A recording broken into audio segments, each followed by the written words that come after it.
출애굽기 1장은 두 부분으로 나눌 수 있습니다. 먼저 1절부터 14절까지 바로의 지혜입니다. 70명에 불과했던 야곱과 가족들은 요셉을 비롯한 모든 형제들이 다 죽은 뒤에도 애굽 땅에 잘 정착하게 되었고 그 수가 점점 더 많아지기 시작합니다. 그때 애굽에는 요셉을 알지 못하는 왕이 다스리고 있었죠. 애굽의 바로 왕은 점점 더 많아지는 이스라엘 자손들을 보고 지혜로운 방법 하나를 생각해내는데요. 그건 이스라엘 자손에게 무거운 짐을 지워 그들을 괴롭게 하는 것이었습니다. 하지만 이스라엘 자손들은 바로의 학대를 받으면 받을수록 더욱 번성해져 갔고 이것이 애굽의 큰 근심거리가 되었습니다. 다음으로 15절부터 22절까지 하나님의 은혜입니다. 아무리 괴롭혀도 그 수가 줄어들지 않자 바로 왕은 또 하나의 방법을 생각해내는데요. 그건 아이 낳는 일을 돕던 산파들에게 이스라엘 여인들이 남자아이를 낳게 되면 죽여버리라는 끔찍한 명령이었죠. 하지만 산파들은 바로의 명령을 어기고 이스라엘의 남자아이들을 살려줍니다. 자, 이들이 목숨을 걸고 바로의 명령을 어길 수 있었던 건 다름 아닌 하나님의 은혜 때문이었습니다. 산파들은 바로에게 이스라엘 여인은 애굽 여인과 달리 자신들이 도착하기도 전에 아이를 낳기 때문에 어쩔 도리가 없다라고 변명했죠. 그러자 바로가 산파들뿐 아니라 모든 백성에게 이스라엘의 여인에게 남자아이가 태어나면 그 남자아이를 나일강에 던지라고 명령하는 것으로 출애굽기 1장의 말씀은 끝이 납니다. 출애굽기 2장입니다. 출애굽기 2장은 두 부분으로 나눌 수 있습니다. 먼저 1절부터 10절까지 모세가 태어나다입니다. 애굽 왕 바로의 끔찍한 명령이 있은 후에 이스라엘의 레위 집안의 한 남자아이가 태어납니다.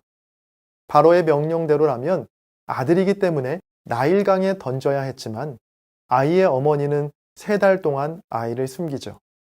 더 이상 아이를 숨길 수 없게 되자 여인은 갈대 상자에 아이를 넣어 나일강가에 뛰어보냅니다. 마침 목욕을 하러 나온 바로의 딸이 갈대 상자를 발견했고 상자 안에 있는 아이는 그렇게 목숨을 건지게 됩니다. 이 모든 상황을 지켜보던 아이의 누이는 바로의 딸에게 히브리 아이를 키울 유모를 제안했고 방금 전 아이를 갈대 상자에 넣어 뛰어보낸 아이의 어머니를 데려오죠. 자, 바로 이 아이의 이름이 건져냄을 받다라는 뜻의 모세이고 아이의 유모가 된 사람은 모세의 어머니 요게벳이었습니다. 다음으로 11절부터 25절까지 모세가 도망치다입니다. 애굽의 왕자로 자라게 된 모세는 어느 날 어떤 애굽 사람이 자기의 동족인 히브리 사람, 즉 이스라엘 사람을 때리는 장면을 목격합니다. 주변에 아무도 없다는 것을 확인한 후에 모세는 이스라엘 사람을 괴롭히던 애굽 사람을 쳐 죽여 모래 속에 감추죠. 다음 날 모세는 동족들끼리 싸우고 있는 장면을 보게 되었고 모세는 둘 사이를 중재하려고 합니다. 자, 그러자 동족 중 한 사람이 모세가 애굽 사람을 죽인 일을 고발했고 이 일이 바로에게도 알려져 모세는 미디안 땅으로 도망치게 됩니다. 도망자 신세가 된 모세는 미디안의 제사장 르우엘의 딸들을 위험으로부터 구해주게 되는데요. 이 일로 모세는 르우엘의 집에 머무르게 되었고 르우엘의 딸인 십보라와 결혼하게 됩니다. 자, 그리고 아들을 낳게 되는데요. 모세는 아들의 이름을 게르솜이라고 지어주었는데 그 이름의 뜻은 내가 타국에서 나그네가 되었다입니다. 여러 날이 지나 모세를 죽이려 했던 애굽 왕은 죽었지만 이스라엘을 향한 학대는 날로 더해갔죠. 자, 그러나 하나님께서는 이스라엘 자손들의 고통 소리를 들으시고 그들을 돌보시고 기억하셨다라는 것으로 출애굽기 2장의 말씀은 끝이 납니다. 출애굽기 3장입니다. 출애굽기 3장의 내용은 모세를 부르시다입니다. 모세가 미디안에서 양떼를 치던 어느 날 호렙산에 도착했을 때 일어난 일입니다. 여호와의 사자가 한 떨기나무의 불꽃으로 나타났는데요. 불이 붙었지만 타지 않는 떨기나무를 보기 위해 모세가 다가가자 하나님이 모세를 부르시며 말씀하시죠. 더 이상 떨기나무 쪽으로 가까이 오지 말고 네가 선 곳이 거룩한 땅이니 신을 벗으라고 하시며 말씀을 이어가시는데요. 모세를 애굽 왕 바로에게 보내 이스라엘 자손을 애굽에서 인도하여 젖과 꿀이 흐르는 가나안 땅으로 데려오겠다라는 말씀이었습니다. 자, 모세는 자기는 이스라엘 자손을 인도할 수 없는 사람이고 하나님의 이름도 알지 못한다라고 말합니다. 자, 그러자 하나님은 모세에게 나는 스스로 있는 자이며 아브라함과 이삭과 야곱의 하나님이라고 말씀하십니다. 하나님은 모세에게 이스라엘 자손을 가나안 족속으로 인도하여 낼 것이라고 재차 약속하시면서 자, 그러나 그 과정이 결코 쉽지는 않을 거라고 하시는데요. 애굽 왕 바로는 결코 이스라엘 자손의 가나안행을 허락하지 않을 것이고 하나님께서 여러 이적을 통해 애굽을 친 후에야 보낼 것이다 라고 말씀하십니다. 그리고 마침내 애굽을 나오게 될 때는 빈손이 아닌 애굽 사람들로부터 많은 물품을 받게 될 것이다 라고 말씀하시는 것으로 출애굽기 3장의 말씀은 끝이 납니다. 출애굽기 4장입니다. 출애굽기 4장은 두 부분으로 나눌 수 있습니다. 먼저 1절부터 17절까지 모세 부르심에 주저하다입니다. 모세는 하나님의 부르심에 즉각 순종하기보다는 망설이는데요. 모세가 이스라엘 백성들이 자기 말을 믿지 않을 것 같다라고 하나님께 반문하자 하나님은 모세에게 이스라엘 백성들에게 보일 이적들을 먼저 모세에게 보여주시는데요. 손에 있는 지팡이를 땅에 던지라고 하시죠. 그러자 지팡이가 뱀이 되었고 다시 손을 내밀어 뱀의 꼬리를 잡으라고 하셨고 그대로 행하니 뱀이 다시 지팡이가 되는 이적을 보여주십니다. 이어서 하나님은 모세에게 손을 품에 넣으라고 하셨고 그대로 행하니 모세의 손에 나병이 생겼죠. 하나님은 모세에게 나병이 생긴 손을 다시 품에 넣으라고 하셨고 그대로 행하자 나병이 깨끗하게 없어졌습니다. 자, 그래도 백성들이 믿지 않으면 나일강 물을 떠다 땅에 부으면 물이 피가 되는 이적을 행하시겠다라고 말씀하십니다. 그럼에도 모세는 주저합니다. 하나님께 자기는 말을 잘하지 못하고 입이 뻣뻣하고 혀가 둔하다라고 하자 하나님은 내가 사람의 입을 지었으니 걱정 말고 애굽으로 가라고 명령하십니다. 왕자로 자라서 애굽 왕 바로의 무서움에 대해서 너무나 잘 알았기 때문일까요? 자, 모세는 그럼에도 다른 사람을 보내시라고 주저하는데요. 하나님은 그런 모세에게 화를 내시며 형 아론이 너를 대신하여 말할 것이니 어서 지팡이를 손에 잡고 가라고 하십니다. 다음으로 18절부터 31절까지 모세 애굽으로 돌아가다입니다. 모세는 장인 이드로에게 돌아가 애굽으로 돌아가겠다라고 말했고 이드로는 그런 모세를 조건 없이 보내줍니다. 하나님은 모세에게 앞으로 일어날 일들에 대해 미리 말씀하시는데요. 여러 이적들을 행할 것이지만 바로는 이스라엘 백성을 보내주지 않을 것이니 너는 바로에게 너의 장자가 죽게 될 것이라고 전하라고 말씀하십니다. 자, 그런데 이어지는 24절에서 갑자기 하나님은 모세를 죽이려고 하시는데요. 그 이유는 모세가 자기의 아들에게 할례를 행하지 않았기 때문입니다. 모세의 아내인 십보라가 아들에게 할례를 행하며 모세는 위기에서 벗어나게 됩니다. 자, 모세는 마중 나온 아론을 하나님의 산에서 만나게 되었고 자, 모세는 하나님께서 하신 모든 말씀을 아론에게 그대로 전합니다. 모세와 아론이 이스라엘의 모든 장로들을 모은 후에 그들에게 하나님의 말씀을 전하고 백성들에게는 하나님의 지팡이로 여러 이적들을 행하자 이스라엘의 모든 백성들이 하나님께 머리 숙여 경배하였다는 것으로 출애굽기 4장의 말씀은 끝이 납니다. 출애굽기 5장과 6장입니다. 출애굽기 5장과 6장은 크게 두 부분으로 나뉩니다. 먼저 출애굽기 5장 1절부터 23절까지 고통이 가중되다입니다. 이스라엘 백성들의 지지를 얻게 된 모세와 아론은 즉시 바로 왕에게 찾아갑니다. 그리고 하나님의 말씀을 전하는데요. 우리가 하나님께 예배할 수 있도록 광야로 보내달라는 제안이었습니다. 하지만 바로는 모세의 제안을 단칼에 거절했고 바로는 감독들을 불러서 전에는 제공해 주던 짚을 이제는 스스로 줍게 하라는 것으로 이스라엘 백성들의 노동 강도를 더욱 높이라고 지시합니다. 감독관들은 바로의 명령대로 전보다 더 가혹하게 이스라엘 백성들을 다그치게 되는데요. 영문도 모른 채 노동의 강도가 더해지자 급기야 이스라엘의 작업반장들이 바로 왕을 찾아가게 됩니다. 바로와의 대화에서 노동의 강도가 높아진 이유가 하나님을 예배하기 위해 광야로 보내달라는 모세와 아론의 제안 때문이었음을 알게 되었죠. 백성들의 원망의 화살은 바로에게서 모세와 아론으로 향하게 되었고요. 이스라엘의 작업반장들은 이 모든 일이 모세와 아론 때문이라고 그들을 몰아붙입니다. 그러자 모세는 전보다 더 나빠진 상황에 하나님을 원망하며 기도하죠. 다음으로 출애굽기 6장 1절부터 30절까지 다시 말씀하시다입니다. 모세의 원망을 들으신 하나님은 모세에게 다시 말씀하시는데요. 나의 강한 손으로 인해 바로가 내 백성을 보낼 것을 네가 이제 보게 될 것이다 라는 말씀이었죠. 그리고 하나님은 지난 출애굽기 3장에서 떨기나무 앞에서 모세에게 하신 약속을 다시 반복해서 말씀하십니다. 그리고 이 말씀을 이스라엘 자손들에게도 전하라고 하시는데요. 여호와가 너희를 노역에서 건지시고 구원하실 것이다 라는 메시지였죠. 그리고 나 여호와가 너희를 너희 조상들에게 주기로 맹세한 땅으로 인도해 낼 것이다 라는 말씀까지 전하게 됩니다. 하지만 백성들의 반응은 냉담했습니다. 더욱 가중된 노역으로 인해 백성들은 모세의 말에 귀를 기울이지 않았거든요. 그러나 하나님은 모세에게 또다시 말씀하십니다.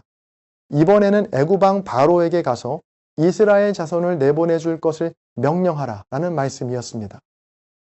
이어지는 14절부터 27절까지는 모세와 아론의 족보인 레위 자손의 족보에 대해 자세하게 나오는데요.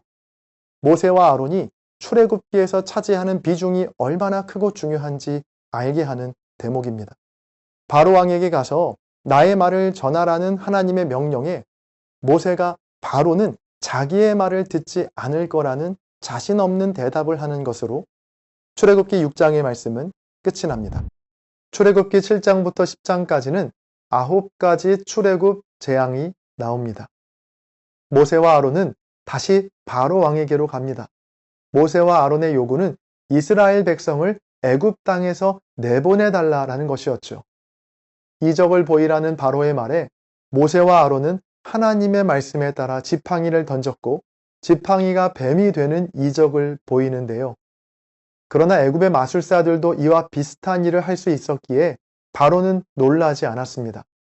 하지만 하나님의 지팡이는 애굽의 마술사들의 지팡이와는 달랐습니다.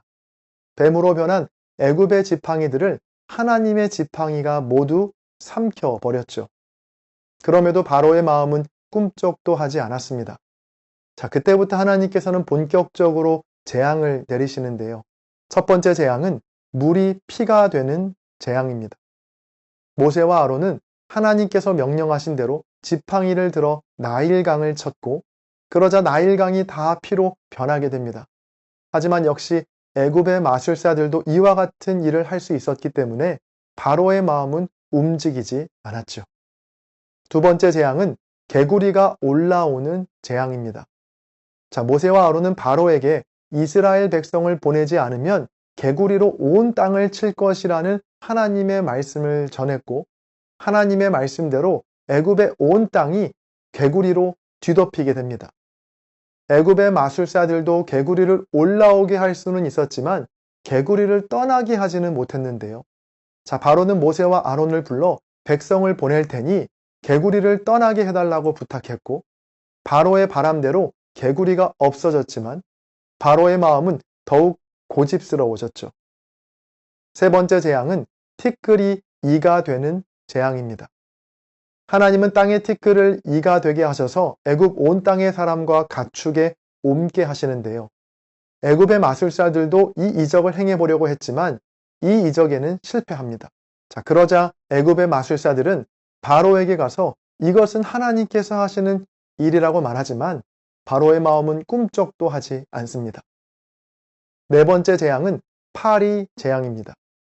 이스라엘 백성들이 사는 고센 땅을 제외한 애굽 사람들이 사는 곳에만 파리떼로 가득하게 되자 바로는 모세와 아론에게 애굽에서 하나님께 제사를 드리라는 제안을 하는데요.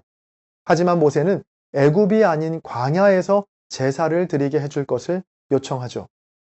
바로는 모세에게 요청을 들어줄 테니 어서 파리떼를 없애달라고 했고, 바로의 바람대로 파리떼가 사라졌지만 바로는 다시 마음을 돌려 약속을 지키지 않습니다. 다섯 번째 재앙은 가축이 죽는 재앙입니다. 바로가 계속해서 이스라엘 백성을 보내주지 않자 이번에는 하나님께서 애굽의 모든 가축이 죽고 이스라엘의 가축들은 보호하시는 재앙을 내리시는데요. 그래도 바로의 마음은 바뀌지 않습니다. 여섯 번째 재앙은 악성 종기 재앙입니다.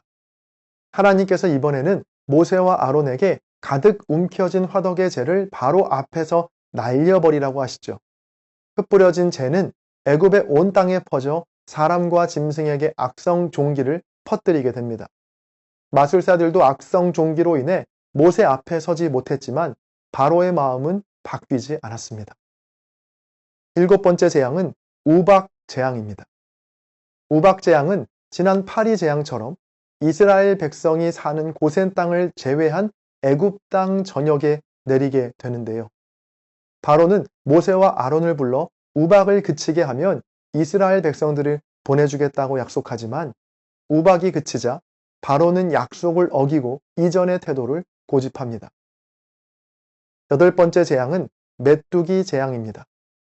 메뚜기 재앙도 이전 재앙들과 같이 메뚜기로 애굽의 온 땅이 뒤덮이자 바로가 뒤늦게 모세와 아론을 불러 자기의 잘못을 인정하는 듯 보이지만 문제가 해결되면 다시 태도를 바꿉니다.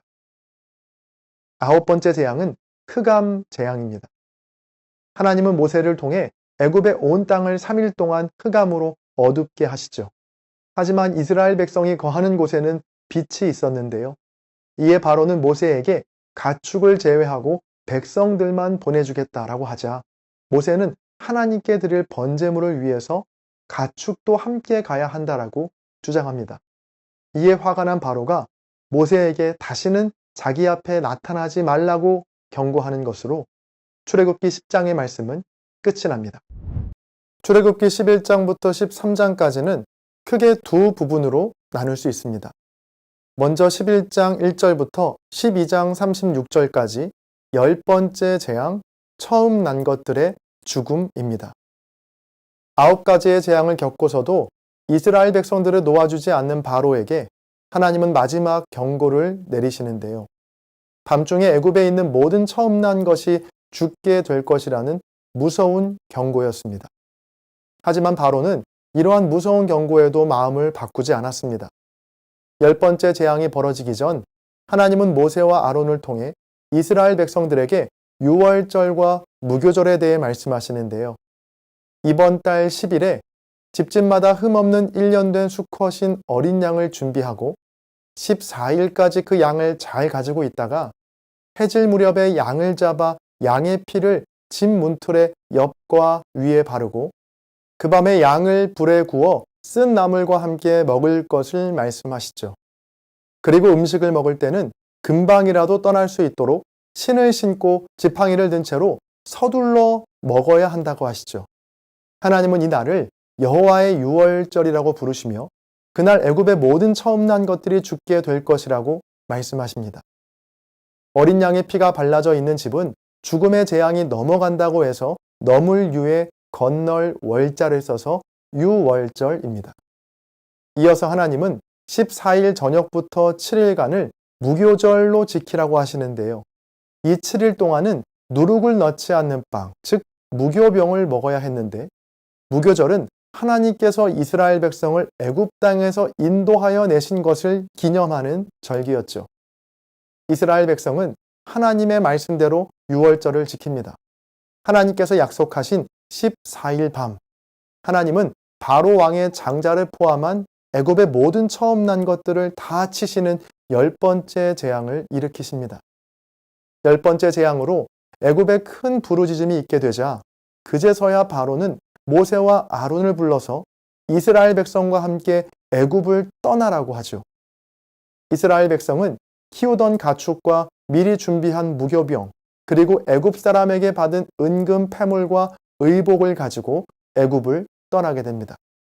다음으로 출애굽기 12장 37절부터 13장 22절까지 출애굽 여정의 시작입니다. 이스라엘 백성은 430년의 노예 생활을 끝내고 애굽을 탈출하게 되는데요. 출애굽 후에 하나님은 이스라엘 백성에게 유월절 규례와 무교절 규례를 재차 말씀하십니다. 이어서 하나님은 수컷에 처음 난 것은 하나님께 구별하여 드려야 한다고 하시는데요. 이스라엘의 장자는 어린 양의 죽음으로 대속해야 했습니다. 이 모든 건 출애굽 당시 모든 처음 난 것들의 죽음 가운데서 하나님께서 자기의 백성을 지키셨다는 것을 기억하고 기념하기 위함이었죠.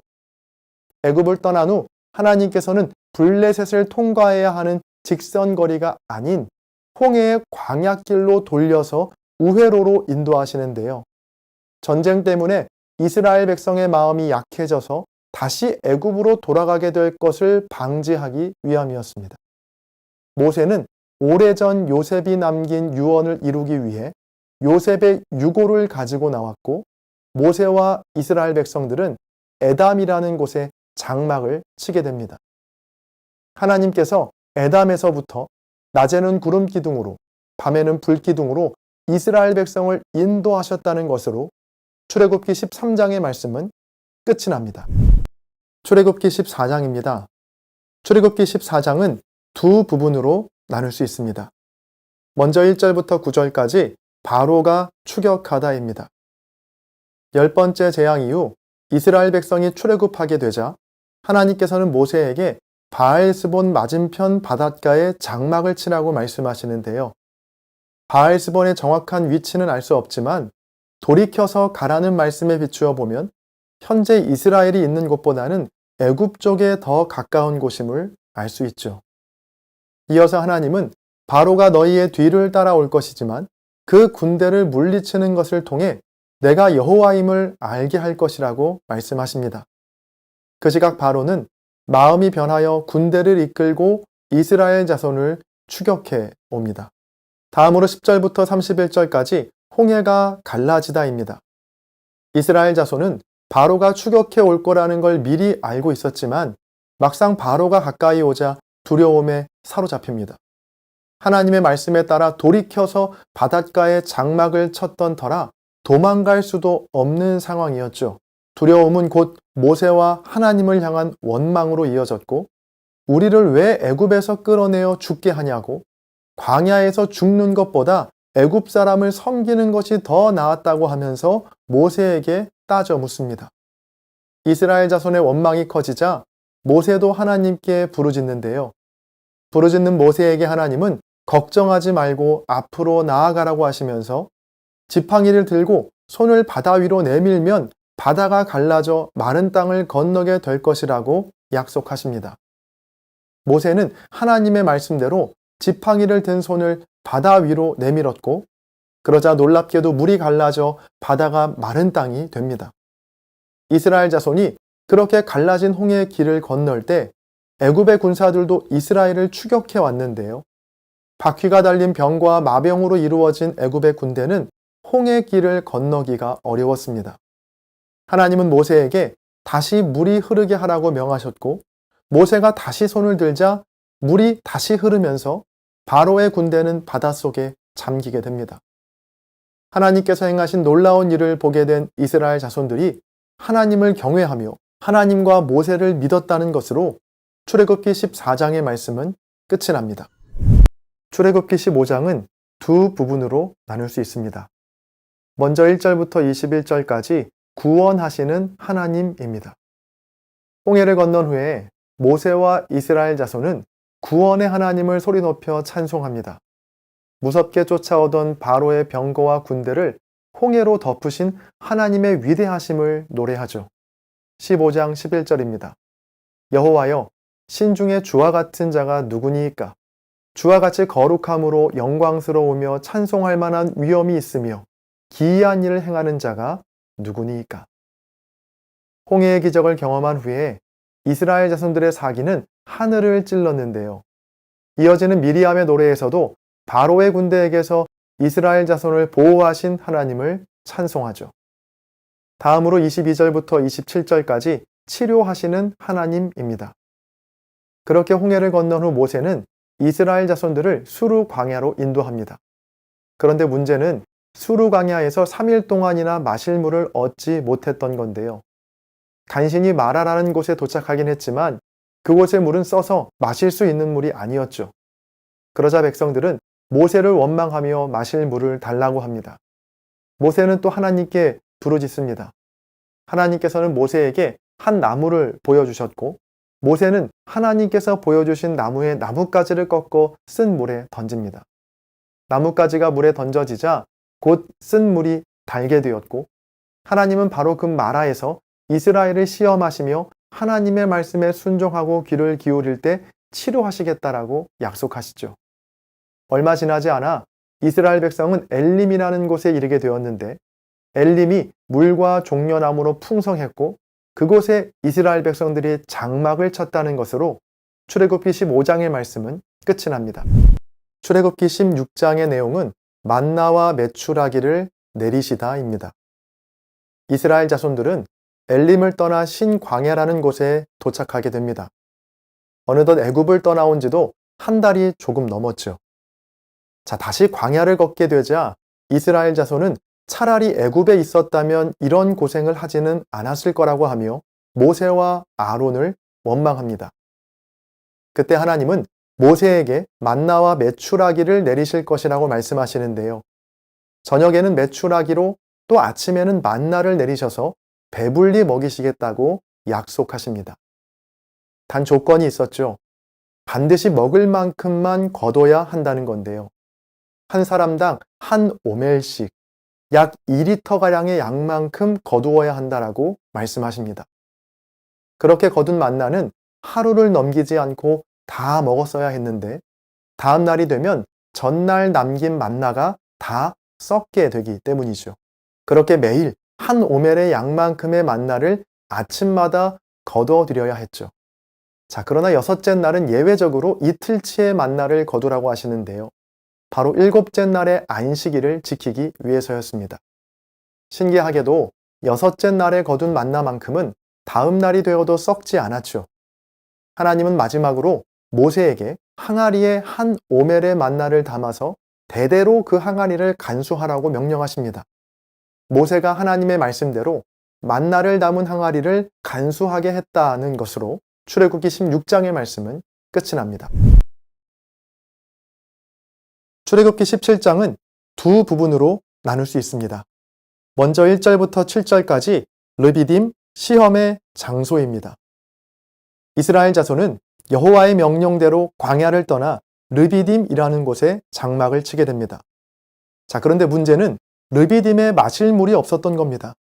그러자 백성들은 여지없이 모세를 원망하죠. 백성들의 분노가 점점 더 거세지자 모세는 하나님께 부르짖습니다.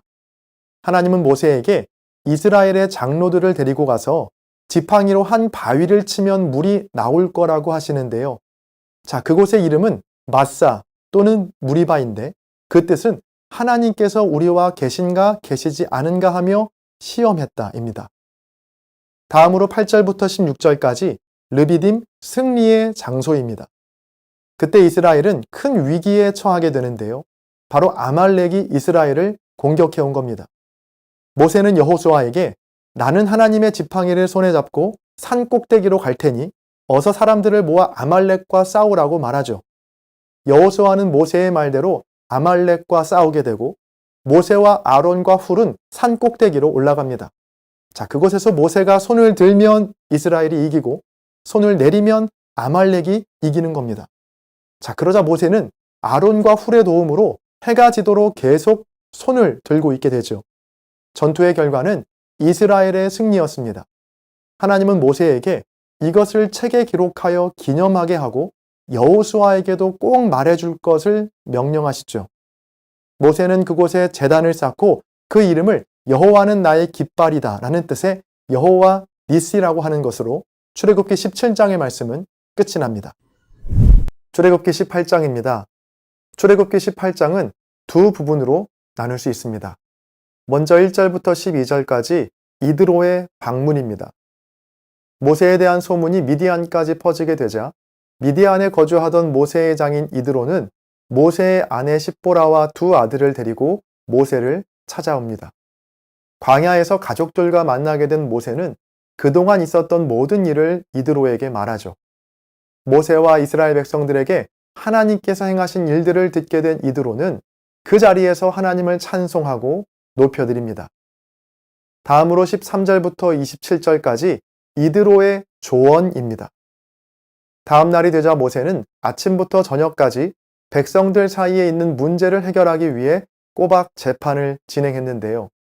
모세 혼자 많은 백성을 상대하고 있는 모습을 본 이드로는 모세에게 왜 홀로 이 일을 감당하는지를 묻게 되죠.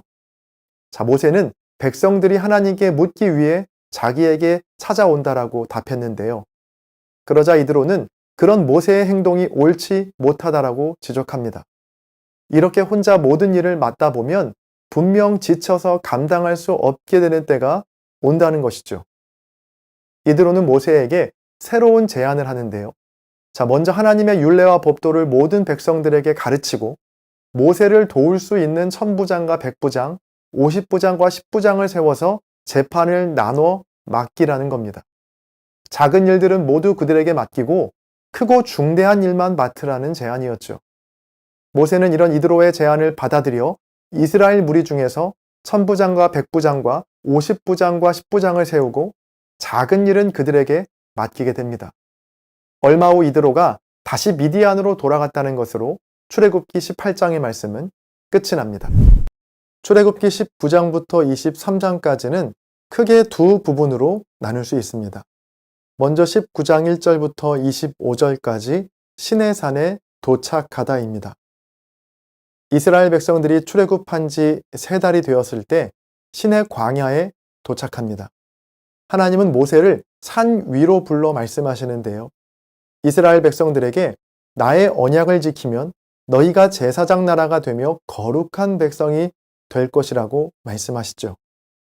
산에서 내려온 모세는 하나님의 말씀을 이스라엘 백성들에게 그대로 전합니다. 백성은 하나님과의 언약을 지키겠다라고 응답했고 모세가 이런 백성들의 응답을 하나님께 아뢰입니다. 그러자 하나님은 모세에게 내가 산 위에 빽빽한 구름 가운데 임할 것인데 절대로 백성들에게 산 위로 올라와서는 안 된다라고 경고하십니다. 하나님께서 약속하신 날이 되었고 모세는 하나님의 부르심을 받아 시내산 꼭대기로 올라갑니다. 다음으로 20장 1절부터 23장 33절까지 시내산에서 계명을 주시다입니다. 하나님은 시내산 위에서 모세에게 계명을 주시는데요. 먼저 20장 1절부터 17절까지 10계명을 주시죠. 그리고 20장 22절부터 26절까지는 제사에 대한 계명을, 21장 1절부터 11절까지는 종에 관한 법을 알려주십니다. 21장 12절부터 17절까지는 사형에 관한 법을, 21장 18절부터 36절까지는 피해 보상에 관한 법을, 22장 1절부터 15절까지는 재산에 관한 법을, 22장 6절부터 31절까지는 도덕과 종교에 관한 법을 알려주시죠. 그리고 23장 1절부터 9절까지 정의에 관한 법을, 23장 10절부터 13절까지 안식년과 안식일에 관한 법을, 23장 14절부터 19절까지 세 가지 절기, 무교절과 맥추절, 수장절에 관한 법을 말씀하십니다. 하나님은 이 모든 규례를 알려주신 후에 하나님께서 약속하신 땅에 가게 되면 오직 여호와만 섬길 것을 당부하시는 것으로 출애굽기 23장의 말씀은 끝이 납니다. 출애굽기 24장부터 31장까지는 크게 두 부분으로 나눌 수 있습니다. 먼저 24장 1절부터 18절까지 다시 시내산으로 부르시다입니다. 하나님의 모든 말씀과 율례를 백성들에게 전한 모세는 다음 날 아침 이스라엘의 12지파를 상징하는 12기둥을 세웁니다. 그리고 화목제물로 바친 소의 피를 절반은 제단에 뿌리고 절반은 그릇에 담아 그릇에 담긴 피를 백성들에게 뿌리며 이 피는 하나님께서 모든 말씀에 대하여 너희와 세우신 언약의 피라고 말하죠. 모세와 아론, 나답과 아비후, 그리고 이스라엘 장로 70명은 다시 여호와의 산인 시내산으로 오릅니다. 그곳에서 그들은 하나님과 함께 먹고 마시죠. 이후 하나님은 모세만 따로 산 위로 부르셨고, 모세는 구름으로 가득한 산 위로 올라가 40일 동안을 머물게 됩니다. 다음으로 25장부터 31장까지 성막의 설계도를 알려주시다입니다. 하나님은 모세에게 하나님께서 거하실 성막의 설계도를 말씀하시는데요. 먼저 25장 1절부터 9절까지는 성소를 지을 예물에 대해서, 25장 10절부터 40절까지는 성소에 들어갈 증거궤와 진설병을 두는 상, 그리고 등잔대와 기구들에 대한 규례를 말씀하시죠. 다음으로 26장에는 성막에 대한 구체적인 지침을 주시고, 27장에는 성막 주변의 뜰과 울타리를 만드는 방법에 대해 말씀하십니다. 또 28장에서는 제사장에 오신 에봇에 대한 자세한 지침을 주시고, 29장에서는 성소에서 일할 제사장을 어떻게 세워야 하는지와 또 매일 드릴 번제에 대해, 30장에서는 성막의 기구인 제단과 놋 물두멍, 그리고 거룩한 향기름과 향 등에 대해 말씀하시죠. 마지막으로 31장에서는 이 모든 명령대로 성막을 만들 수 있는 인물로 브살렐과 오홀리압이 있음을 말씀하십니다. 이후 안식일에 대해 한 번 더 강조하시고, 하나님께서 모세에게 증거판 둘을 주셨다는 것으로 출애굽기 31장의 말씀은 끝이 납니다. 출애굽기 32장부터 34장까지는 크게 두 부분으로 나눌 수 있습니다. 먼저 32장은 금송아지 사건입니다. 모세를 기다리는 시간이 길어지자 백성들은 불안해하며 자기들만의 신을 만들게 됩니다. 각종 금부치들을 모아서 송아지 형상을 만드는데요. 이스라엘 백성들은 금송아지 상 앞에서 제단을 쌓고 제사를 드립니다. 이 일이 하나님 보시기에 악했습니다. 하나님은 모세에게 이스라엘 백성을 진멸하고 모세와 새로운 일을 시작하시려고 하시죠. 그러나 모세는 하나님께 이스라엘 백성들을 향한 진노를 멈춰달라고 간청합니다. 모세는 하나님께서 이스라엘과 세우신 언약을 근거로 간청했고, 진멸하겠다고 하신 하나님은 그 뜻을 돌이키시죠. 여호수아와 함께 산을 내려가던 모세는 백성들의 노랫소리를 듣게 되었고, 이에 격분하여 두 증거판을 던져 깨뜨립니다. 모세는 금송아지를 불살라 가루로 만들어 그 가루를 탄 물을 이스라엘 자손들에게 마시게 하죠. 아론을 통해 자초지종을 듣게 된 모세는 하나님 편에 서겠다고 나설 레위 자손들과 우상을 만든 이스라엘 백성들을 처단합니다. 모세는 다시 산에 올라 하나님께 자기 목숨을 담보로 용서를 구했고, 하나님은 모세와 이스라엘 백성들에게 다시 기회를 주십니다. 다음으로 33장과 34장은 두 번째 돌판입니다. 하나님은 모세에게 백성들과 약속의 땅으로 가라고 하시면서 모든 것을 다 해줄 테니 나는 너희와 함께하지 않겠다라고 말씀하시죠.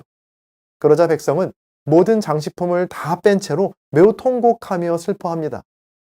산에서 내려온 모세는 회막이라는 곳에서 하나님과 대면하였는데, 모세는 끈질기게 하나님의 용서와 동행을 구하죠. 하나님은 모세의 간청을 들어주셨고, 돌판 2개를 만들어 시내산에 다시 올라오라고 말씀하십니다. 시내산에서 하나님은 모세에게 처음에 언약을 다시 말씀하시며 10계명을 돌판에 새겨주십니다. 모세가 아론과 백성들에게 시내산에서 받은 말씀을 알려주었고, 모세의 얼굴에 생긴 광채 때문에 백성들 앞에 설 때는 수건으로 얼굴을 가리고, 하나님을 만나기 위해 회막에 들어갈 때는 수건을 벗었다라는 것으로 끝이 납니다. 출애굽기 35장부터 40장까지의 내용은 크게 세 부분으로 나눌 수 있습니다. 먼저 출애굽기 35장 1절부터 36장 7절까지 성막 건축을 준비하다입니다.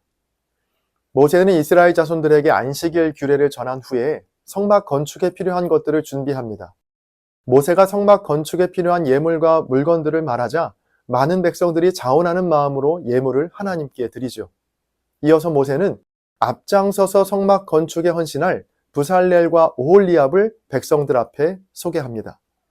백성들이 아침마다 자원하는 예물을 계속해서 가지고 오자 모세는 예물이 이제 넉넉하니 더 이상 예물을 드리지 말라고 명령합니다. 다음으로 36장 8절부터 39장 31절까지 성막 건축을 시작하다입니다. 부살렐과 오홀리압을 중심으로 본격적인 성막 건축에 돌입하는데요. 36장 8절부터 19절까지는 성막 천을, 36장 20절부터 30절까지는 성막의 뼈대를 만들고 37장 1절부터 9절까지는 언약궤를, 37장 10절부터 16절까지는 진설병을 두는 상을 만듭니다. 또 37장 17절부터 24절까지 등잔대를, 37장 25절부터 28절까지 분향단을, 38장 1절부터 7절까지 번제단을 만들죠. 38장 8절에는 놋 물두멍을, 38장 9절부터 20절까지는 성막들을, 39장 1절부터 31절까지는 제사장이 입을 옷을 만듭니다. 마지막으로 성막 건축을 완성하다입니다. 성막 건축을 무사히 다 마친 뒤에 여호와의 영광이 성막에 충만하여 낮에는 여호와의 구름이 성막 위에 있고 밤에는 불기둥으로 함께했다는 것으로 출애굽기 40장의 말씀은 끝이 납니다.